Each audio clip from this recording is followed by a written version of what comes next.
Prezados amigos, prezadas amigas, que o Senhor seja conosco e nos envolva na sua proteção.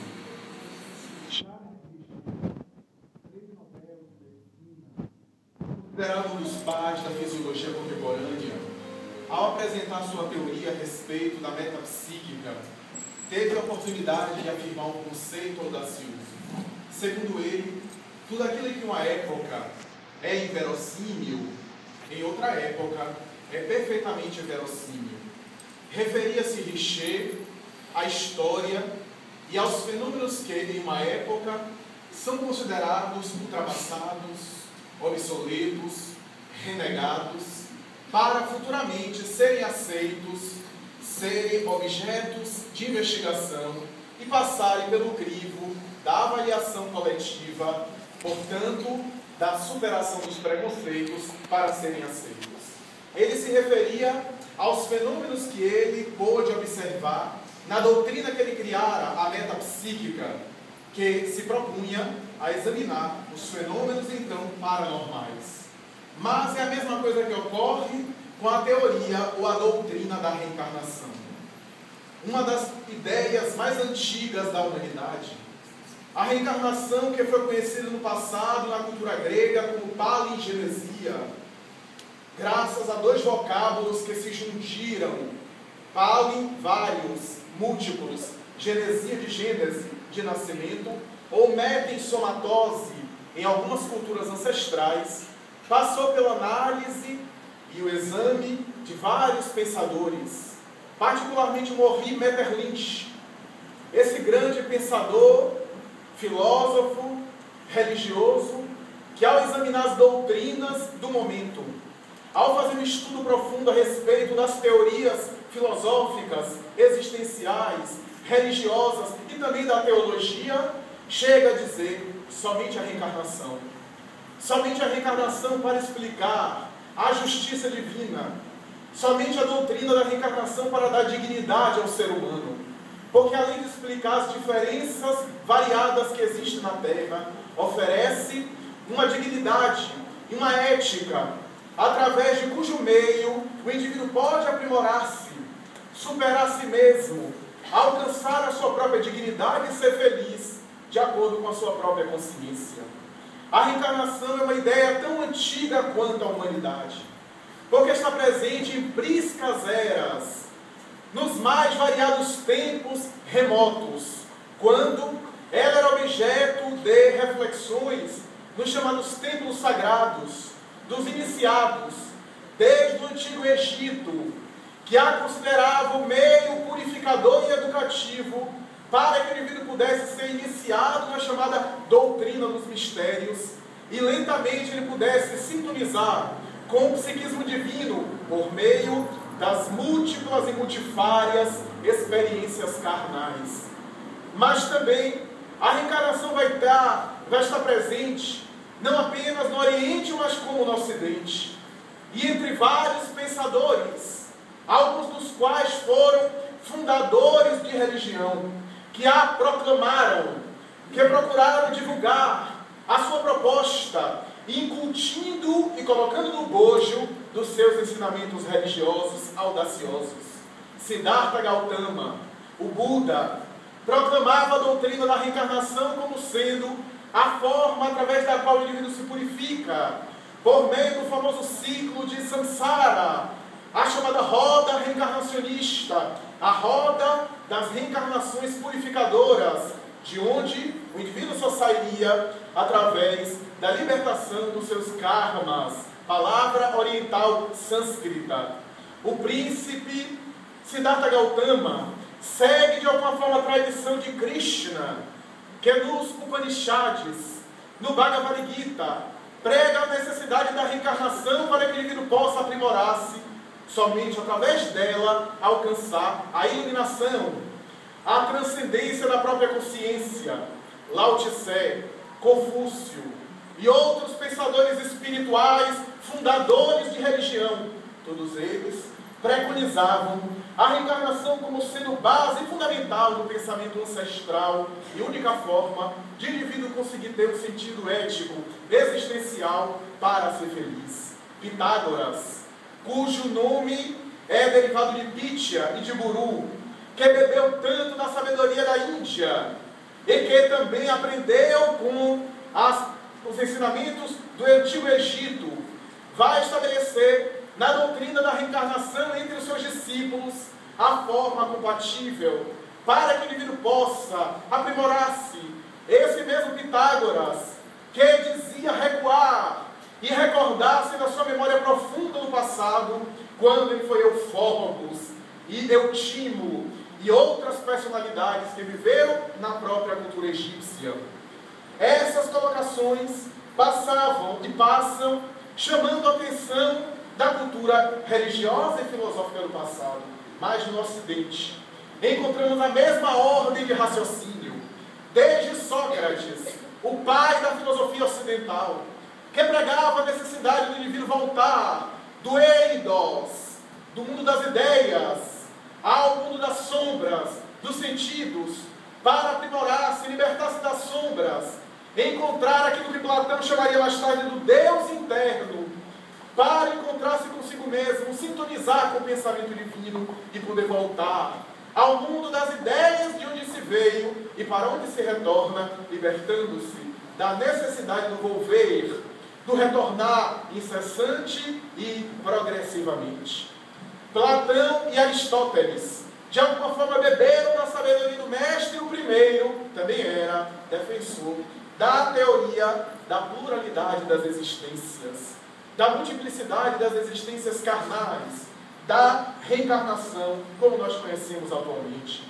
A reencarnação está presente em várias tradições, como falamos, desde o livro dos mortos do Egito, ao livro dos mortos tibetano, ao Bhagavad Gita, aos Upanishads, e nas próprias colocações de alguns pais da patrística, encontramos ela como sendo base fundamental do cristianismo primitivo. Na Bíblia, no Antigo Testamento, temos ora de maneira sutil, ora de maneira ostensiva, a reencarnação sendo apregoada, quando Moisés, por exemplo, estabelece entre os seus mandamentos, particularmente no primeiro, como consequência do amar a Deus acima de todas as coisas e venerá-lo, a ideia de que os filhos pagariam o pecado dos pais a partir da terceira geração, que seria uma forma do indivíduo voltar, sendo, portanto, neto dele próprio. Não seria, portanto, imediatamente, como algumas pessoas religiosas acreditam, porque seria um contrassenso os filhos a arrecadarem e responsabilizarem pelos crimes e pelas atitudes cometidas pelos seus pais, pelos seus descendentes, pelos seus antecessores. Mas seria a partir da terceira geração, segundo a colocação mosaica, porque a partir da terceira geração haveria a possibilidade do próprio ser voltar como sendo neto dele próprio. Era, portanto, a crença judaica, segundo a qual na Bíblia se encontra o termo ressurreição da carne. Aliás, há dois termos na Bíblia, tanto no Antigo como no Novo Testamento: ressurreição dos mortos e ressurreição da carne. A ressurreição dos mortos é quando o indivíduo morre, liberta-se do corpo físico e reaparece, portanto, ressurge entre os mortos. Jesus ressuscitou dos mortos, voltou depois da crucificação. Mas existe também o termo ressurreição da carne, que seria o mergulho do ser na carne, experiência de caráter material, para uma nova fase do seu processo evolutivo, para corrigir aquilo que ele fez equivocado anteriormente, ou para dar prosseguimento às atitudes sábias, positivas, auspiciosas, que ele pôde engendrar nas experiências transatas. Os cristãos primitivos, segundo a tradição teológica da Igreja Romana, graças a cujo pensamento se estruturou a filosofia básica da veneranda e respeitada Igreja Católica Apostólica Romana. Todos eles, os chamados pais da patrística, os neoplatônicos de Alexandria, eram reencarnacionistas. Jâmblico, Tertuliano, Próclo, Eusébio, Porfírio, Orígenes, um dos pais da Igreja, todos eles apregoavam a ideia da reencarnação, dando-nos o sentido de que, desde a época dos cristãos que conviveram com Jesus, até o século IV da nossa era, os cristãos eram reencarnacionistas.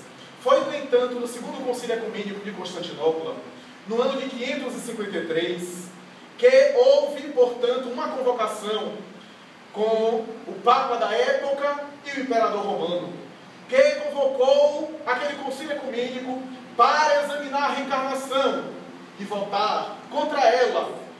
E a partir desse concílio ecumênico foi estabelecido que a reencarnação era uma heresia, era uma doutrina herética, que não fazia parte do pensamento cristão mais, e que deveria ser expulsa tecnicamente do Ocidente a partir daquele momento.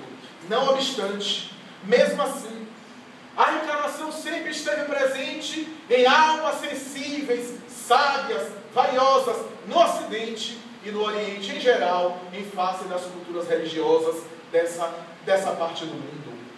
A doutrina da reencarnação, segundo os estudiosos, esteve presente no Ocidente, no pensamento de alguns místicos, de alguns filósofos, que chamaram a atenção e sensibilizaram, mas foi na cultura científica do século XIX particularmente, a partir do momento que a ciência começa a se estruturar, que os pensadores e os cientistas começam a tentar levantar a hipótese da probabilidade do homem ser investigado na sua dimensão metafísica, paranormal, espiritual. Será que haveria algum elemento psíquico, espiritual, que seria além da matéria e que sobrevive à morte?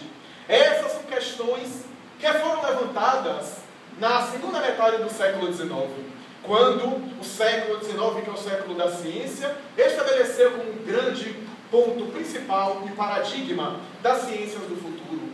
É nesse momento que surge a fisiologia, a psicologia ancestral filosófica agora se liberta da filosofia e se casa com a fisiologia, tornando-se, portanto, materialista, organicista, e uma série de áreas tentam investigar, desde James Bradley no hipnotismo, passando pelo magnetismo de Mesmer, até chegar a Jean-Martin Charcot na Universidade de La Salpêtrière, em Paris, que examinava através da hipnose as suas pacientes, a histeria, que era um transtorno muito na moda na época, para tentar de alguma forma ter a ideia de alguns fenômenos que escapavam à dimensão orgânica do indivíduo, o aparato apenas físico, sensorial.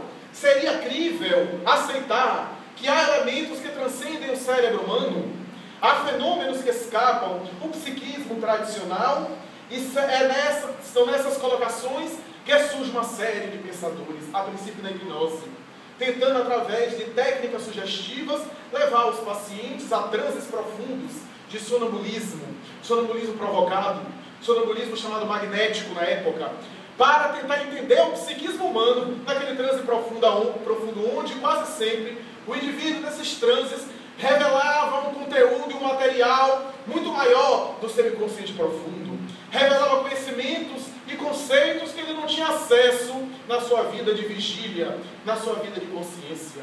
É nesse momento que surge a ideia da psicanálise.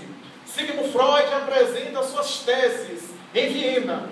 Inicialmente abraça a hipnose para mais tarde rejeitá-la.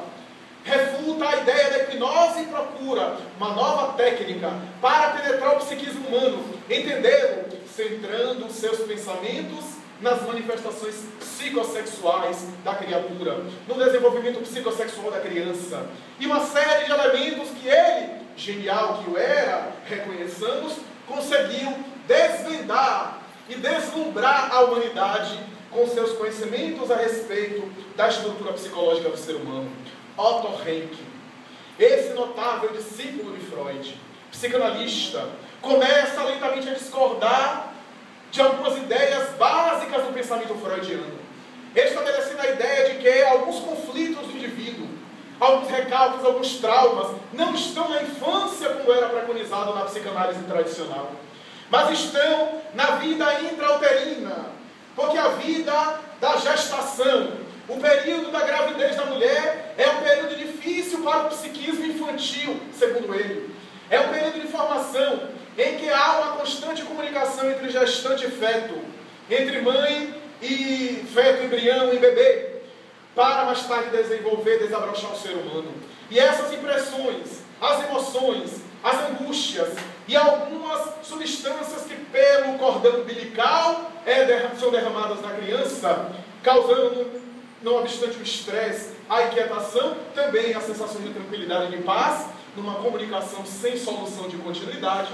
Otto Rank vai estabelecer a ideia de que a vida intrauterina é uma vida difícil, é uma vida que pode gerar determinados traumas, e que o nascimento é o maior dos traumas. A sua tese é conhecida como a teoria do trauma do nascimento. O nascimento é uma espécie de trauma, e a partir disso, ele abre espaço para que os seus discípulos e os psicanalistas começassem a utilizar novamente a hipnose para levar os seus pacientes em transe profundo até a vida intrauterina. Atestados da vida intrauterina, do desenvolvimento fetal, para tentar liberar, através de uma catarse, através de um desabafo, através de conteúdos profundos, traumas que ficaram arquivados, que ficaram registrados no psiquismo infantil, e para poderem ser liberados e causarem bem-estar na personalidade atual. Era, portanto, a tese, ou pelo menos a repercussão da tese, de Otto Rank.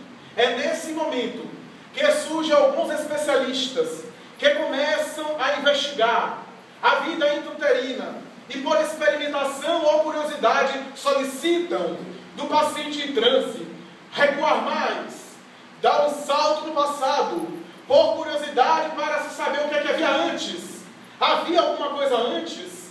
Há alguma experiência antes da vida intrauterina? E para a surpresa de alguns, os pacientes revelavam personalidades estranhas, identidades diferentes, pessoas que viveram na Terra que não eram conhecidas e que mais tarde puderam ser confirmadas as suas existências e que o paciente não podia ter ideia dessas informações. José Maria Colavida, um notável especialista espanhol, investigando alguns dos seus pacientes em consultório, regrediu com eles, chegando a identificar várias personalidades em uma pessoa apenas. Mais tarde, no começo do século XX, o coronel francês e diretor do Instituto Politécnico de Paris, Alberto de Gand-Ruchat, vai publicar uma obra chamada As Vidas Sucessivas. É a primeira obra dentro da ciência a respeito da problemática, onde ele vai regredir com alguns pacientes seus a 8 e 10 personalidades anteriores. Alberto de Gand-Ruchat lança um novo conceito, que não era muito bem advogado, abraçado pela maioria dos especialistas das doutrinas psicológicas, psiquiátricas e psicanalíticas, mas era um passo avançado para se ter uma ideia do poder, talvez, da hipnose e das possibilidades que nós temos. É nesse imediato, um pouco depois, 20, 30 anos depois, que é o psiquiatra tchecoslovaco Stanislav Grof, que administrava LSD aos seus pacientes, em uso terapêutico, esquizofrênicos, para liberar os materiais que se encontravam no inconsciente dos indivíduos. Ele, em transes profundos com alguns esquizofrênicos, a maior autoridade de esquizofrenia no mundo da época, porque pesquisou no Hospital de Praga durante 40 anos, investigando a esquizofrenia, vai, através de técnicas de respiração, de hiperventilação e de administração de LSD, gerar transes profundos, nos quais O paciente revelava personalidades antigas, anteriores, às vezes dando o endereço, o nome do local, o nome dos pais, dos familiares. E quando o Stangrove ia pesquisar, percebia que aquelas personalidades cometeram crimes, cometeram equívocos hediondos, alguns dos quais ninguém ficou sabendo. E ele vai estabelecer por detrás de todo o processo esquizofrênico há um fator de caráter reencarnacionista. Porque é o próprio indivíduo, através das suas atitudes sociais, as suas atitudes éticas, comportamentais, gera a esquizofrenia no futuro em face da consciência de culpa que fica armazenada no seu inconsciente. Essa ideia revolucionária, vinda de um psiquiatra materialista, cético, de formação freudiana, vai abrir espaço a outras investigações. E é nesse momento que um psicólogo de San Diego, examinando os seus pacientes na área da hipnose, provocando transe hipnótico, vai começar a recuar de maneira diferente, utilizando uma técnica muito própria através de repetição de mantras, repetição de frases específicas, normalmente frases que tinham a ver com o conflito do paciente, para liberar alguma memória, algum conteúdo associado, induzindo a estados profundos, alterados de consciência, gera uma nova terapia na área das doutrinas do comportamento. O Dr. Maurice Nefferson vai inaugurar um conceito que ele próprio estabeleceu, TVP, Terapia de Vidas ou Vivências Passadas. Era, portanto, um novo conceito que ele estabelecia para dar ideia, confirmando, de alguma forma, a teoria reencarnacionista. De imediato, a doutora Helen Wamba, utilizando a mesma técnica de Maurice Nefferson, vai recuar com seus pacientes e fazer estatísticas memoráveis, nunca copiadas, examinando o peso, a estatura, a pigmentação da pele, a cor dos olhos, de uma personalidade da outra encarnação, comparando com a personalidade da encarnação atual. Examinando a condição financeira, o sexo, as condições de saúde, para estabelecer um verdadeiro tratado, comparando uma personalidade anterior com a personalidade atual. E vai estabelecer um livro chamado Você Já Viveu Antes Aqui. Essa notável PhD em psicologia abriu espaço quase que simultâneo a Edith Fiore, também psicóloga americana de formação protestante, que vai fazer as mesmas técnicas de Wamba e chegar às mesmas conclusões, defender a ideia da reencarnação, não obstante o seu pensamento religioso fosse diferente, para dizer que através de memórias anteriores podemos libertar alguns conflitos, algumas problemáticas de alguns indivíduos através dessa terapêutica.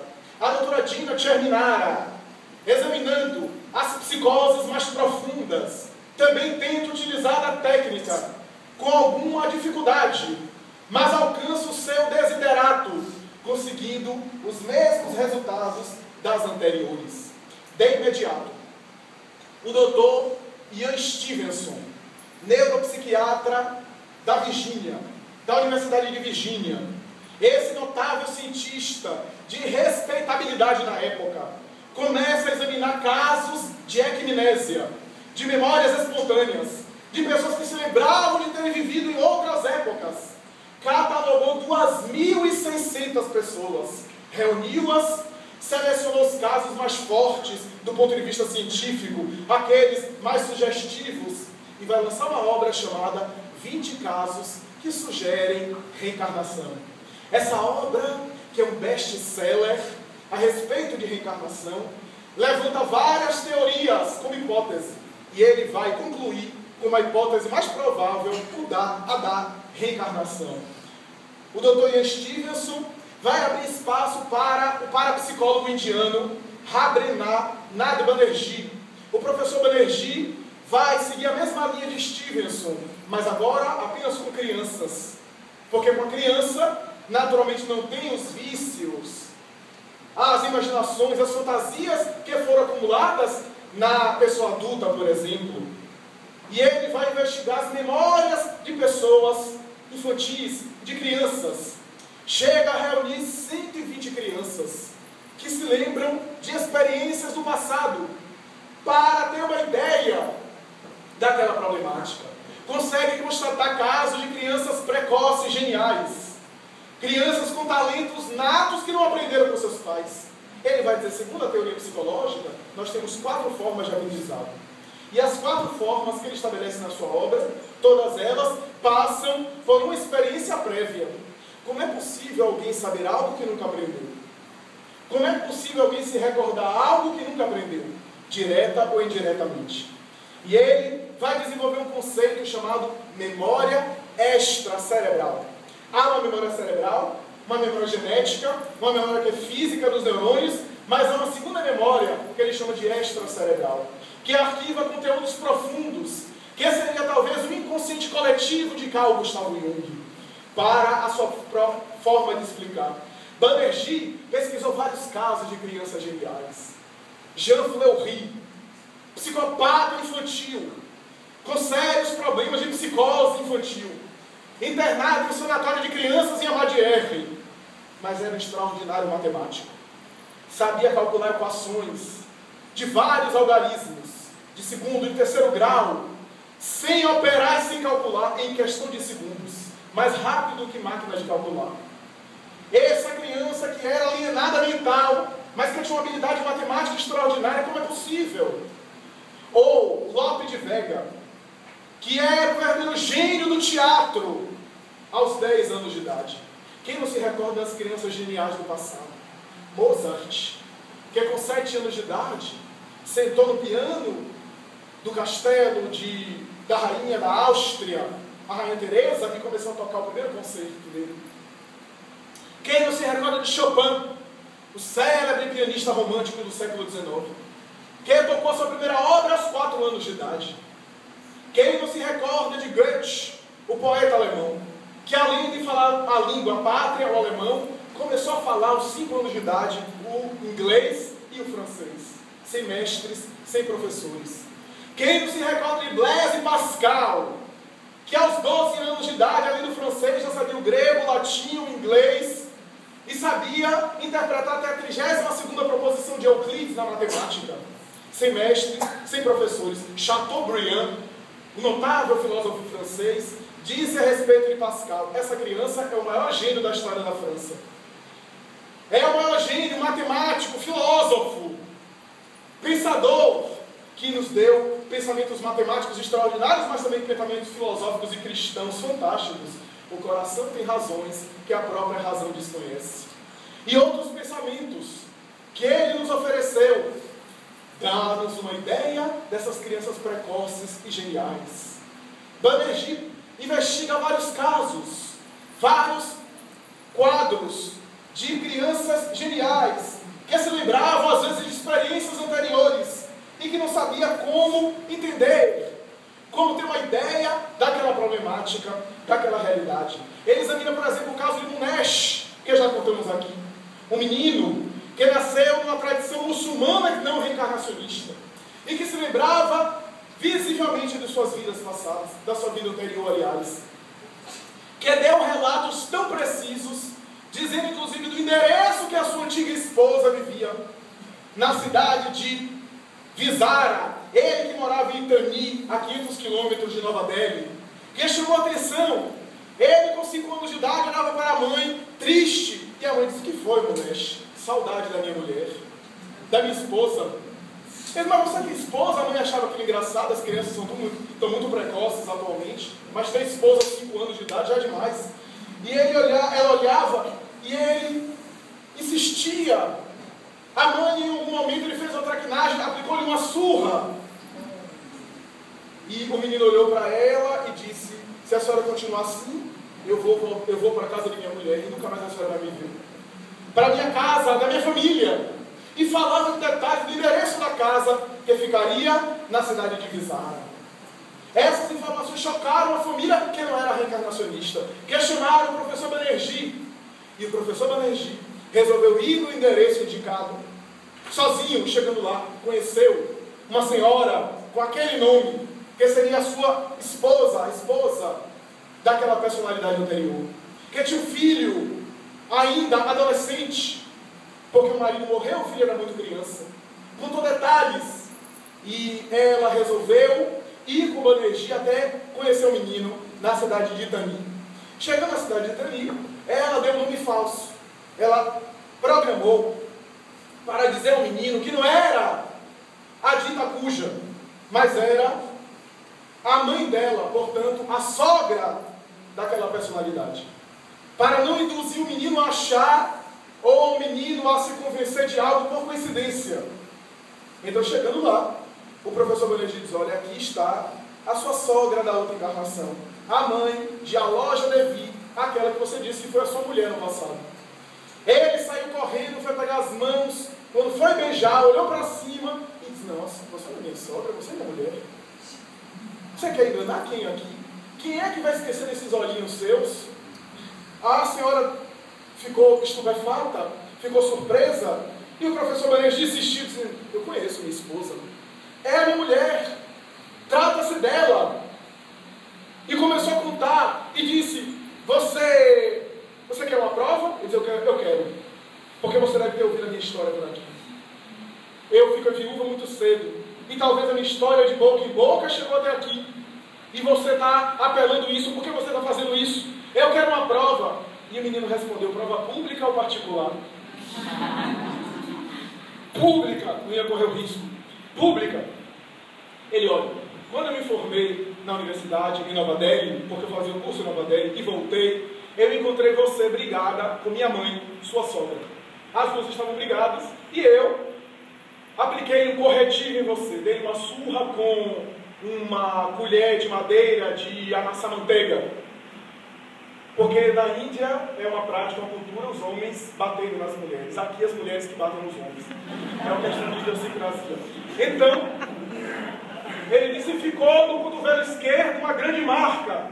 Suspenda a manga da camisa, do sari. Ela suspendeu, apresentou e estava lá. Ele disse: você está pegando para uma coincidência. Isso é uma coincidência. Qual é a mulher aqui que não tem uma marca de uma surra que levou no marido? É perfeitamente natural. Você está com uma coincidência. Eu quero uma prova particular.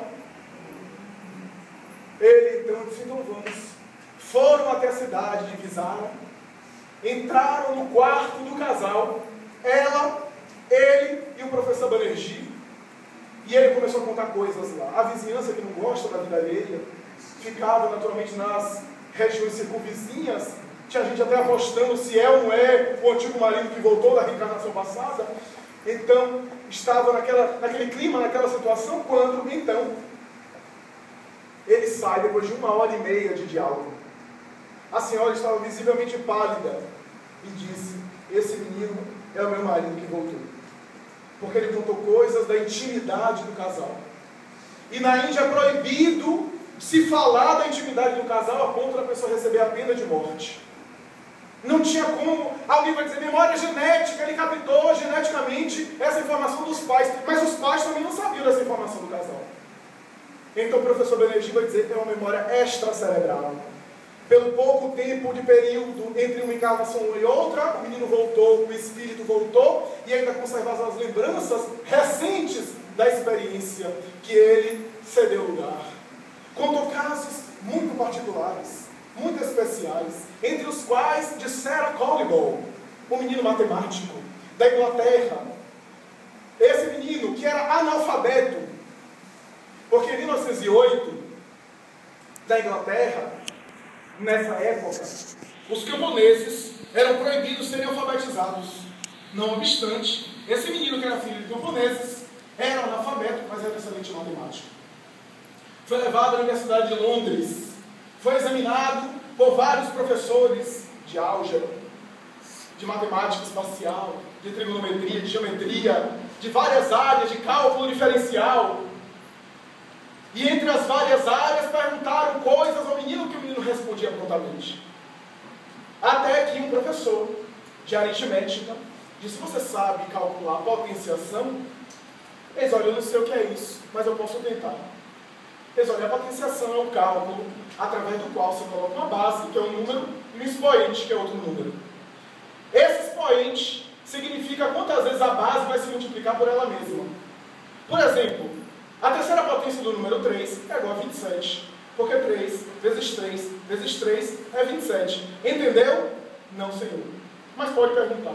O professor estava vitorioso. Chegou no quadro, colocou o número 8 embaixo e o número 16 em cima. O que é que vai lhe dizer? A 16ª potência do número 8. O menino olhou para o quadro e teve um insight, segundo os próprios professores. E em 4 segundos começou a dizer: a 16ª potência do número 8 é igual a 281 trilhões, 474 bilhões, 976 milhões, 710.656 unidades. Os professores ficaram admirados, começaram a calcular, não tinha maquininha japonesa, começaram 8 vezes 8, 64, vezes 8. E depois de muito calcular, constataram que a 16ª potência do número 8 é igual a 281 trilhões, 474 bilhões, 976 milhões, 710.656 unidades. Se alguém pensa que eu estou chutando, não estou não. Pode conferir. Quem quiser pode calcular depois. Eu gravei de memória. Alguém perguntou: como é que você sabia? Ele disse: eu não sabia que sabia. Até o momento que você perguntou, eu descobri que já sabia. Uma memória extracerebral. Ah, mas é a memória genética. Como memória genética? Qual é o ancestral dele, o avô, o pai, que calculou a 16ª potência do número 8? Para que ele pudesse saber aquele conhecimento. Portanto, é uma memória extracerebral. Era um conteúdo que o indivíduo já sabia que trazia do passado, seguindo as mesmas pegadas de Banerjee, o engenheiro brasileiro Hernani Guimarães Andrade, aqui em São Paulo, no Instituto de Pesquisas Psicobiofísicas de São Paulo, examina vários casos e publica uma obra com todo o rigor da ciência chamada Reencarnação no Brasil. 8 casos sugestivos de renascimento. Esse homem notável da ciência, talvez um dos maiores parapsicólogos do século XX, vai examinar vários casos, entre eles o caso de Jacira, uma menina, que ele submeteu à hipnose. Essa menina que morava em São Paulo, capital, entrando em transe profundo, que tinha a peculiaridade de ter uma cicatriz no queixo e uma no alto da cabeça, entrando em transe, ele recuou com ela até a vida anterior, quando ela era uma personalidade masculina, cujo nome era Ronaldo, que morava em Santo Amaro, São Paulo, e que deu endereço e informações. O Dr. Hernani Guimarães Andrade foi até o endereço estabelecido. Chegando lá, conversou com os pais daquela personalidade, viu as fotos do então Ronaldo, que havia morrido, havia falecido há alguns anos, conversou, e os pais disseram: meu filho, nosso filho, suicidou-se, deu tiro no queixo, e a bala saiu pelo crânio. E a menina nasceu com marcas de nascença, que aliás é uma das colocações que a ciência não consegue explicar. A explicação das marcas de nascença. A embriologia, a embriogenia, a genética em geral, não tem ainda explicação satisfatória. A reencarnação explica essas problemáticas, entre tantas outras, mas foi Jesus, o admirável filósofo e pensador, quem já havia apresentado a teoria dos múltiplos renascimentos corporais. Como está lá colocado em João capítulo 3, versículo de 1 a 12. Segundo Scholemás, autor judeu, Plínio Salgado, autor brasileiro católico, portanto não reencarnacionista. Segundo Daniel Hobbes, autor materialista. E também Ernest Renan, autor cético da Imortal Academia Francesa de Letras. Todos eles, portanto, insuspeitos, disseram que, examinando essa entrevista, essa parte do Evangelho, disseram que deve ter havido um diálogo entre Jesus e Nicodemos, conforme o Evangelho, escondido, reservado, porque Nicodemos era uma espécie de juiz. E Jesus não poderia também vulgarizar e ridicularizar sua mensagem entrando no sinédrio ou nos palácios. É natural que Nicodemos tivesse marcado entrevista com Jesus às escondidas. E por isso, dos 4 evangelistas, só um registrou diálogo. João, o Evangelho de João. E o diálogo começa com a resposta. Possivelmente, dizem esses autores, João não escutou a pergunta, porque a entrevista deve ter acontecido na casa de Pedro. E João deve ter ficado à porta, ouvindo. E a resposta começa: em verdade, eu vos digo, é necessário nascer de novo, para entrar no reino dos céus. A pergunta é óbvia: o que é necessário fazer para entrar no reino de Deus? E Jesus estabelece o nascer de novo. Ao que Nicodemos se perturba e diz: mas como é possível um homem que está velho voltar ao ventre da sua mãe, entrar na barriga de sua mãe novamente? para nascer de novo. Ele, portanto, entendeu a colocação. Jesus se surpreende e pergunta: tu és doutor da lei, esquece dessas coisas? Porque a doutrina da reencarnação era conhecida. Como podes esquecer, como podes não compreender isso quando eu falo coisas da terra? Menos ainda compreenderás quando eu falar das coisas do céu. Ouve a minha voz. Porque quem ouve a minha voz, ouve a verdade. Quem ouve a verdade, ouve a minha voz. O Espírito sopra onde quer. Não sabe de onde vem, nem para onde vai. Mas é assim com todo aquele que nasce da água e do Espírito, segundo algumas traduções. Ou na carne e do Espírito, segundo outras traduções. A água. Por que nascer da água? Porque o judeu acreditava, aliás, desde Anaximandro, filósofo pré-socrático, havia o conceito de que a vida terrestre foi originada da água. Era a ideia, portanto, que o elemento básico de toda a vida era a água. Tanto é que na Gênesis de Moisés, nos dias da criação, Deus disse, no terceiro dia, separe as terras das águas. Isso quer dizer que estava tudo em água. E no primeiro dia, no começo, o Espírito de Deus nadava sobre as águas. Está lá em Gênesis. Então era essa a ideia. Ademais, nascer da água não deixa de ser uma colocação científica.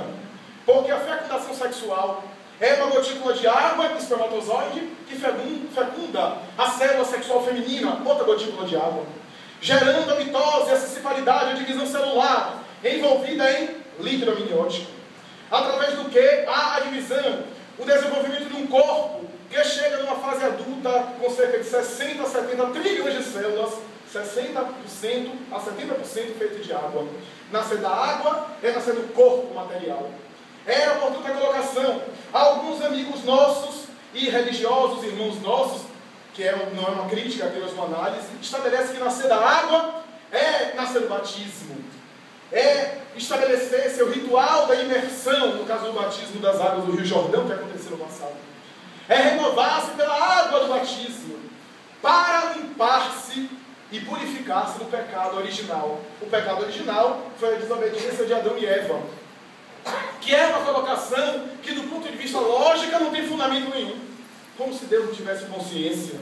Como se Deus estabelecesse um fenômeno procriativo, o fenômeno sexual, e ao mesmo tempo estabelecesse que esse fenômeno sexual é pecado, é impuro, e que nós, pelo processo da procriação, teríamos que nos contaminar para depois nos purificar na água do Rio Jordão ou de qualquer rio. É uma colocação absurda que não tem lógica nenhuma. Então seria para se limpar-se do pecado original. E se o sacerdote, o religioso, fizer o ritual, que é uma fórmula mântrica, cabalística, de maneira errada, a alma está perdida para o inferno por culpa do outro, do adulto. Eu te abençoo em nome do Pai, e do Filho, e do Espírito Santo. A partícula conjuntiva é necessária. Senão, o ritual não tem qualquer valor, segundo a concepção religiosa. Então essas são colocações que nós respeitamos muito, mas não tem nada a ver. Alguém vai dizer, mas Jesus foi batizado? Sim, foi batizado. Ele aceitou e se submeteu a João Batista batizar, que é uma forma simbólica do indivíduo adotar um novo comportamento, como se fazia em Israel, na tradição hebraica. Mudava de nome, ele próprio não mudou de nome. E quando ele encontrou o seu primo de segundo grau, porque Maria era prima da irmã de João Batista, da mãe de João Batista de primeiro grau, portanto primos ele era de segundo grau, encontram-se. João o Batista diz, és tu que deve me batizar. E ele diz, não, faze-o tu, para que se estabeleça aquilo que está previsto nas Escrituras Sagradas. Ele estava se submetendo à tradição que o Messias deveria ser batizado por o Elias, o João Batista que deveria vir. Mas ele, Jesus, não batizou ninguém. Nunca batizou ninguém. Não está no Evangelho nenhum feito que ele batizou uma pessoa. Estabelecendo uma nova ordem de raciocínios. Se era necessário nascer da água do batismo, Jesus deveria ter batizado as pessoas. E não fez. Então essa é uma colocação que retira qualquer lógica. Que retira e que não tem nenhum fundamento. O pecado original, que é o fenômeno sexual normal, que foi estabelecido pela natureza, e que agora deve ser corrompido e visto como imundo, como contaminado, e que para isso o indivíduo deve se purificar, é algo que fazemos da doutrina cristã um absurdo. Mas se o diálogo com Nicodemos pode deixar dúvidas, depois da transfiguração do Tabor, quando Elias e Moisés aparecem ali, transfigurados, materializados, ele desce. Ao descer do Tabor, Pedro pergunta, Senhor, acabamos de ver Elias. Eu pergunto a você, ao Senhor, já que a tradição, desde os profetas antigos, desde Malaquias, 450 anos antes, estabeleceu que o Messias que deveria vir, deveria ser antecedido pelo Elias. E a gente acabou de ver Elias. Não era necessário que Elias viesse antes. E está lá no Evangelho de Marcos. Em verdade eu vos digo, disse Jesus, que o Elias que deveria vir, já veio. Ponto. E o Evangelho continua. E eles compreenderam que Jesus estava se referindo a João, o Batista. Portanto, ele estava dizendo que Elias, o profeta, era João Batista. Ora, Elias já estava morto há mais de 500 anos. Se João Batista era o profeta Elias, só poderia ser a mesma personalidade reencarnada. Em algumas outras traduções diz assim: em verdade vos digo, este que está aí é o Elias que deveria vir. E eles compreenderam que Jesus falava de João o Batista, que é a mesma coisa. Portanto, Jesus estabeleceu que João voltou como Elias. Isso é, Elias volta agora na personalidade de João Batista para preparar a chegada do Messias. Mas quando ele cura o cego de nascimento, o nada cego, onde ele mistura saliva, utiliza de um símbolo material, de um artifício material, saliva com terra para se transformar em lama e passa nos olhos daquele homem que já havia nascido cego. Alguém pergunta: quem foi que pecou? Ele ou seus ancestrais? Ora bem, se era necessário o indivíduo ter pecado para nascer cego, o pecado não foi cometido nessa encarnação, porque ele já havia nascido cego. Então, para ter gerado a cegueira o pecado, esse pecado que gerou a cegueira só poderia ter sido desenvolvido e desencadeado antes. E Jesus responde: nem ele, nem seus pais, nem seus ancestrais. Ele está aí para que se faça a vontade do meu Pai que está nos céus. O que é que vai lhe dizer? Era um voluntário. Não havia débitos anteriores. O Espírito, antes de mergulhar no corpo, escolheu a experiência da cegueira para se aprimorar mais rápido, para desenvolver algumas áreas do sentimento, para aprimorar o seu caráter e também para ser útil à missão de Jesus. Por isso que a cura nele foi total. Portanto, era a tese da reencarnação. E Jesus ali estabeleceu a ideia de que nem toda dor do passado, ou melhor, nem toda dor de hoje é resultado de um débito do passado. Às vezes é para o futuro, para a nossa evolução, para o nosso crescimento.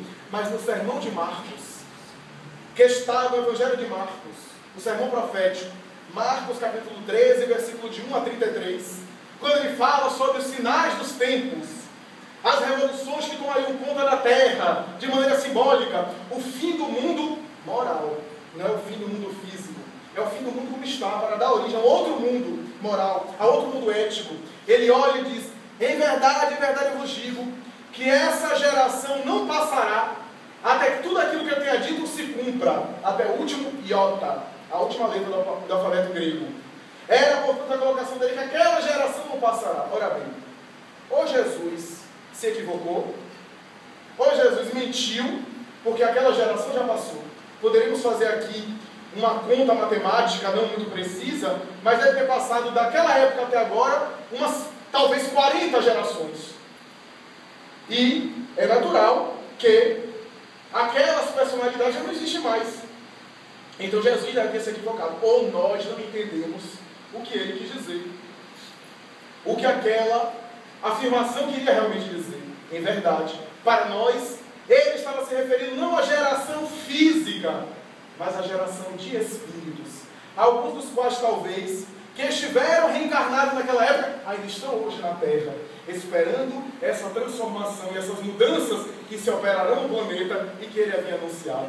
Não era a geração corporal, era a geração de espíritos. Mas Allan Kardec foi quem resgata o pensamento de Jesus, quem o atualiza e coloca de maneira inexorável, indelével, na realidade atual, de maneira lógica e sofismável. Em O Livro dos Espíritos, na questão 166, ele pergunta aos espíritos superiores como o ser humano acaba de se aperfeiçoar, de se depurar depois da morte do corpo. E os espíritos respondem tomando um novo corpo e voltando à Terra numa nova experiência carnal. Ao que Allan Kardec, no item B do mesmo questionário, faz a seguinte pergunta: então quer dizer que a alma reencarna várias vezes, volta à terra em vários corpos. E os espíritos respondem sem a menor sombra de dúvida. E aqueles que ensinam o contrário querem manter-vos na suprema ignorância. Allan Kardec então faz uma análise filosófica, lógica da reencarnação, resgatando a reencarnação da antropologia, da sociologia do passado para a atualidade, para dizer que nós somos herdeiros dos nossos próprios atos, que somos hoje a consequência do que fizemos no passado e seremos amanhã o resultado do que façamos atualmente. Que o espírito progride em uma etapa, quando se equivoca, volta em outra área em regime experimental, ou volta naquela área em regime de carência para saber dar valor àquilo que ele não deu valor naquela época. É assim toda a realidade, é a lei de causa e efeito, a lei da reencarnação. Se eu me equivoco em uma área, eu volto para responder o erro que eu cometi. Se eu me aprimoro e acerto, eu volto para ampliar os meus conhecimentos. Se eu reencarno na área da ciência, eu desenvolvo a ciência em outra reencarnação. Eu volto com o conhecimento da ciência em germe, no inconsciente, para agora desabrochar outras aptidões, outros valores em outra área do comportamento cultural, filosófico, social ou humano. A reencarnação, portanto, nos dá uma resposta a vários enigmas existenciais. Por quê? Algumas pessoas nos causam descargas de adrenalina, mesmo sem percebermos. Às vezes alguém está chegando próximo de nós ainda nem identificamos, mas já sentimos. Nós voltamos sorrindo a uma pessoa simpática. De outras vezes, determinadas pessoas nos causam reações inamistosas. Quantos conflitos em família! Eu ouço casos e casos de mães que olham e que têm uma certa reação por determinados filhos, de irmãos que não se dão bem, que não sabem porquê, mas não conseguem conviver bem, de filhos, de pais, que não conseguem se ajustar, não conseguem se relacionar, que no dia dos pais, no dia das mães, no Natal, no aniversário, no presente, abraçam, mas algo dentro não vai bem. Algo dentro, uma desconfiança, uma resistência, uma inquietação, uma angústia, uma necessidade de não confiar. São as matrizes, as reminiscências do nosso passado, as mágoas que ficaram em nosso inconsciente, que nós não recordamos, mas que ficaram registrados e que vêm em forma de antipatia, de simpatia. A psicologia tentou estudar tantas antipatias e simpatias e não alcançou ainda um resultado satisfatório. Somente a reencarnação para explicar. Somente a reencarnação para explicar casos genéticos de irmãos gêmeos com a mesma carga genética, monozigóticos. Um nasce saudável, física e psiquiatricamente, e o outro nasce com várias anomalias e síndromes físicas e mentais. Tem a mesma carga genética. É porque são gêmeos físicos, mas não são gêmeos espirituais. Cada um vem com a sua carga, com as suas experiências do passado, e que, portanto, tem a sua bagagem. Razão pela qual Leon Denis, admirado pelo fenômeno da reencarnação, em uma das suas obras, exclamou emocionado: Eu vivi 6 séculos, me agitei em 100 mundos, posso saber de onde venho e posso prever para onde vou, através das vidas sucessivas buscando a felicidade. Repetindo de alguma forma, Jesus, quando estabeleceu: nenhuma das ovelhas de meu Pai se perderá, mas todas elas terão que pagar ceitil por ceitil do que devem. É o fenômeno da reencarnação. Desde experiências primárias, selvagens, primitivas, até as experiências civilizadas, éticas, as conquistas humanas, que somente a reencarnação pode explicar. Somente a reencarnação pode explicar o déjà vu, o déjà sentido, expressões francesas do já visto, já sentido, já experimentado, que são também conteúdos do inconsciente, que nós associamos, que nós temos lembranças, muitas vezes, ou reminiscências de reencarnações anteriores. A reencarnação, portanto, é a resposta do amor de Deus para nós, porque dá-nos uma nova oportunidade. Algumas pessoas vão dizer: mas é só o indivíduo se arrepender que Deus é infinita misericórdia. Deus é infinita misericórdia, ninguém está concordando. Mas qual é a pessoa que tem uma vida toda equivocada, chega no final da vida e não vai se arrepender, sabendo que vai ficar salvo?